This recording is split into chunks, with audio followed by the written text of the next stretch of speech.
Yeah, I'll react to that, sure. Hey guys. All right, preemptive like. Let's learn. That's what we do here usually. My name is Connor, if you're new. Hello. I like to learn, usually, with the help or with you guys or both. I'm talking very slowly because I didn't set this up when I should have. Okay. We're good, right? Why didn't... Hey guys, why didn't the American Revolution spread into Canada? Knowledgia, great channel, original link, top description. I guess, I mean, the cutoff of loyalist support versus the traitorous colonies versus the soon-to-be American colonies had to stop somewhere, and I guess this is where it stopped. Though, this does bring up a question. Were the 13 American colonies seen as different from these colonies in what is today Canada? That's a really good question, actually, that I would love to know the answer to. Let's learn. American Revolution. Why didn't the American Revolution spread into Canada? There were two main reasons. First of all, there simply wasn't enough incentives for the Canadian colonies to join the revolution. Another reason was there was a growing mistrust and animosity. Okay, but he says the Canadian colonies, as if the Canadian colonies were separate from the American colonies when America wasn't a thing yet. And so was there a difference at all between these colonies and these colonies? Towards the American colonies, brought on by a recent war and further differences. To understand the context, we need to look at how North America looked in the mid-18th century. Okay. The main European powers there were Great Britain and France. Guys, I'm right there, by the way. That's me. Britain had established colonies all along the east coast. New France discovered a huge expanse of land that included Quebec and Montreal in the north, all the way down to Louisiana at the Gulf of Mexico. The War of the Spanish Succession involved several European powers in the early 18th century, and this had a profound effect on North America. When the dust settled, France was forced to cede several of its territories, as dictated by the 1713 Treaty of Utrecht. France was also specifically forced to hand over Acadia, or Nova Scotia, to Britain. Nova Scotia, Latin for New Scotland, was a real... Acadia. One of the, like, we would go camping when I was a kid, or my parents would take us camping to Acadia National Park, which is in, like, mid-Maine. Interesting. To Britain. Sorry. Forced to hand over Acadia, or Nova Scotia, to Britain. Nova Scotia, Latin for New Scotland, was a real prize. Not only did it open up another port on the increasingly... I didn't know that either. ...busy East Coast, but it also brought opportunities to link up with the nearby lucrative fur trade. Britain was also wary of the large Catholic population in the region, which an English Protestant colony would help combat. In 1749, the city of Halifax had around 2,500 settlers, from mainly England and Scotland. Further to the west, the New France cities of Montreal and Quebec were already well established. Before I continue, I'd like to take a few moments to thank the sponsor of today's video. Guys, fast forward if you want. I'm watching their video. Please use any promo codes and links if you stay and watch the sponsor. It's their Warhammer content. 40K Tacticus, an exciting turn-based tactical strategy game, officially licensed by Games Workshop, and set in the eternal conflict of the Warhammer 40K universe. Enjoy tactical, fast-paced battlefield gameplay, and command some of the universe's most powerful warriors, where you are in full control, and only superior tactics can deliver victory. Assemble and lead more than 80 legendary Warhammer 40K champions, from 18 playable factions like the Necrons, who are a good faction for first-time players. I especially enjoy fighting against or strategizing with other players, so one of my favorite Warhammer 40K... I know nothing about Warhammer except for one video I've watched that people asked me to watch, where about Warhammer 40k lore, where the Necrons are the only people race that I kind of thought were interesting. Tacticus game modes is the time-limited tournament arena where you can deploy up to 5 characters of mixed factions against other players. Tacticus is the go-to game for top-quality tactical gaming, with an average rating of 4.5 in the app stores. And the developers are always introducing fresh content, exciting features, new game modes, and challenging events. Check out our link in the description or scan the QR code to download Warhammer 40k Tacticus today. From now until February 1st, use code HelloJan when you sign up and earn 2,000 gold and 50 blackstones. Quebec served as an administrative capital and was constantly exchanging goods with traders back in France. Montreal had grown into a thriving hub for the fur trade, and by 1750, Quebec had a population of over 50,000. All of this will matter a lot in the revolution that will come. Meanwhile, Britain's other American colonies were starting to realize their identities. New England's economy was very much centered around the maritime industry. Further down the coast were the middle colonies, which included the multicultural cities of New York and Philadelphia. The southern colonies such as Virginia and South Carolina were very much based on agriculture, with their plantations cranking out huge volumes of tobacco. Okay, so I guess that's a big reason why there was a difference between these colonies of English origin and these colonies, is that these were former French colonies that became English. Tobacco, cotton, and rice. And then in 1754, everything changed. Rice? The French-Indian War was an offshoot of the 7 Years' War that broke out in Europe. The 7 Years' War featured arch-enemies Britain and France going to battle yet again, along with several allies on either side, including Prussia, Spain, and Russia. The French-Indian War was the American theater, with French troops doing battle with the English. Both sides were supported by native tribes, and both sides realized the winner had much to gain. The French were hopelessly outnumbered, though, with a total New France population of around 60,000, while British colonies had close to 2 million people. I believe George Washington, who would be our first president, as like the largest figure in our history as a country, was a English general or military figure for the British in this time period. And I hear that he wasn't a very good one during this war. Because of the fighting taking place back in Europe, both countries were unable to spare many soldiers to assist in the North American conflict. The French relied heavily on the support of the native tribes. Britain, too, also used the help of the Iroquois people, along with a large contingency of colonial militia.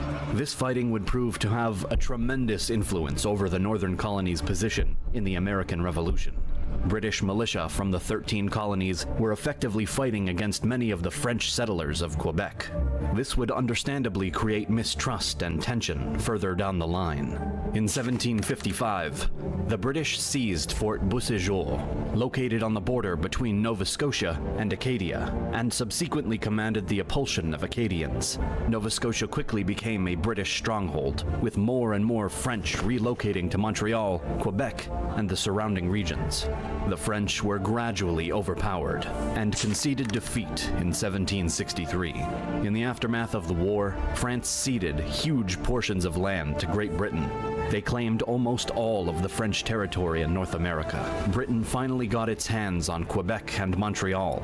Nova Scotia was starting to grow, with a rising population of British settlers, in a colony based around the British legal system and administration.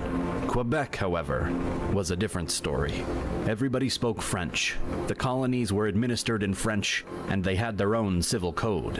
One of the important facets of colonial government in Quebec was the land distribution, known as the seigneurial system. This basically involved the king appointing officials to act as land distributors, who would receive plots of land and decide who could live on them. This was all literally foreign to the British. In the past, as with Ireland, Britain had shown a low tolerance for a Catholic-based society and government. However, Quebec was a tricky one.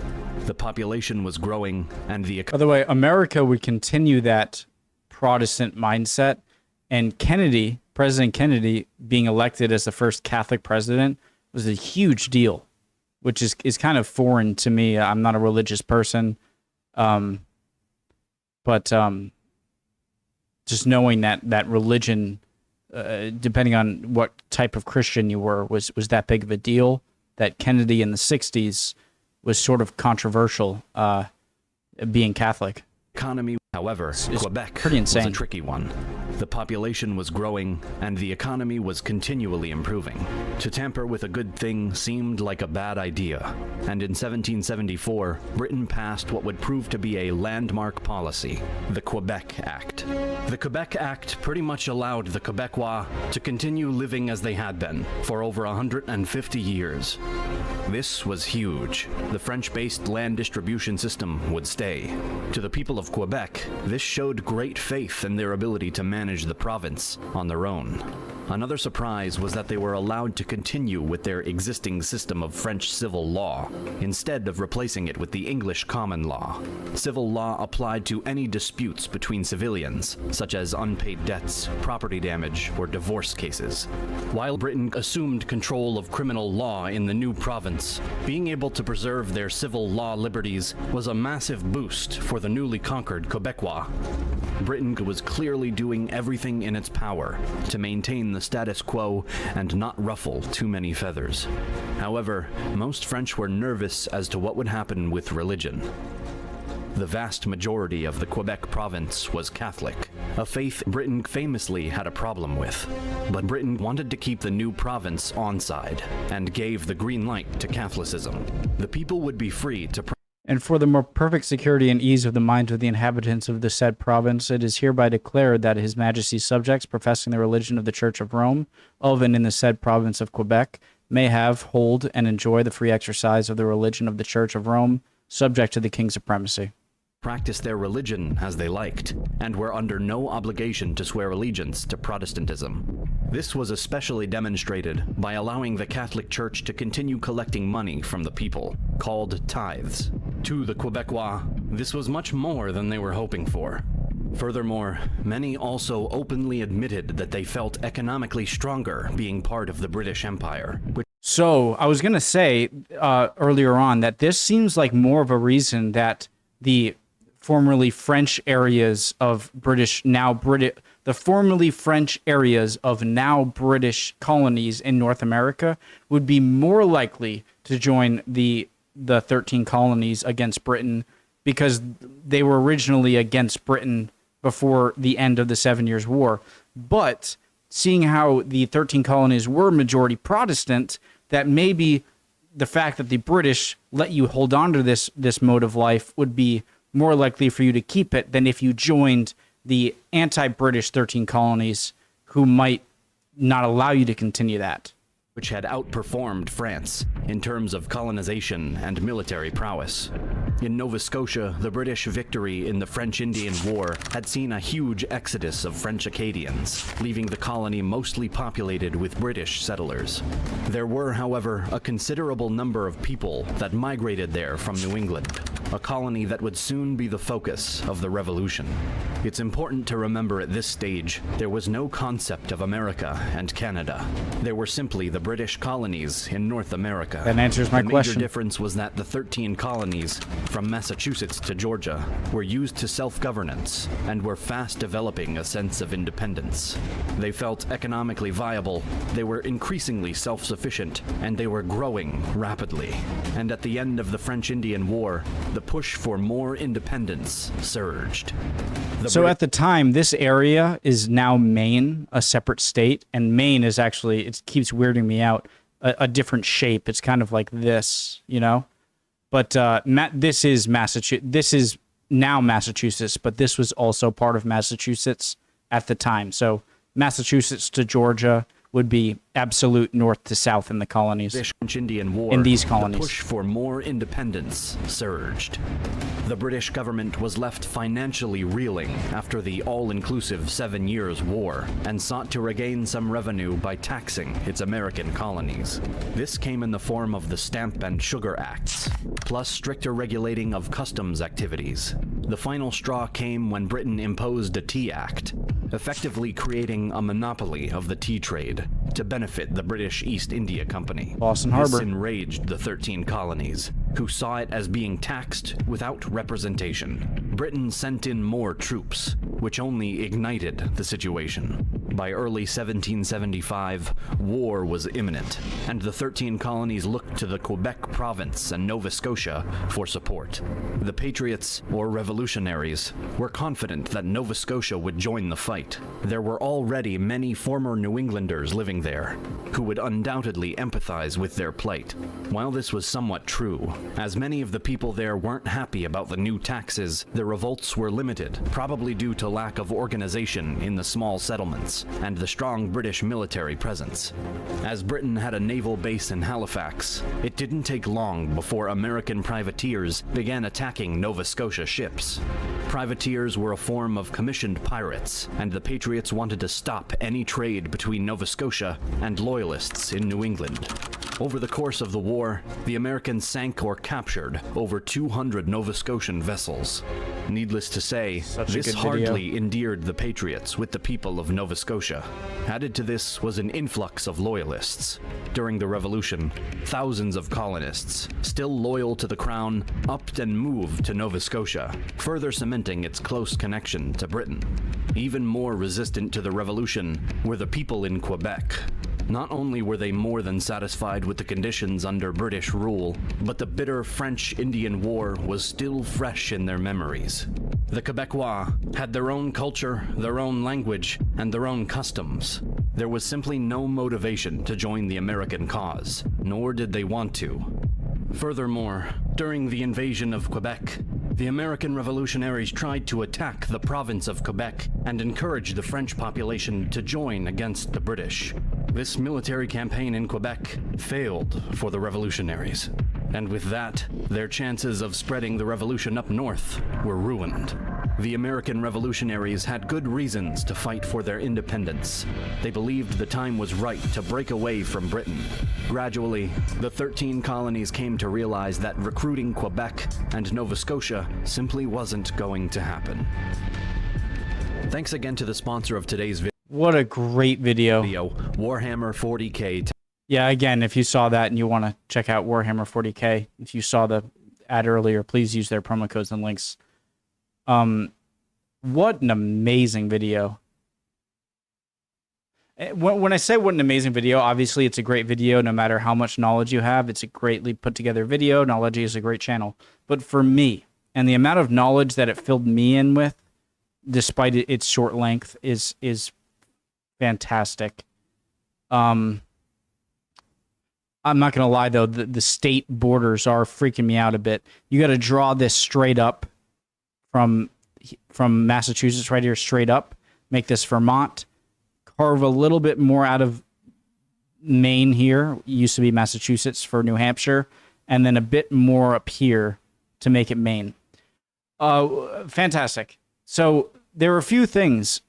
Earlier in the beginning of the video, I thought, well, the fact that it was the 7 Years' War, aftermath of the 7 Years' War, which is French against British, I thought, wow, that would mean more reason for these areas to join the 13 colonies in revolution.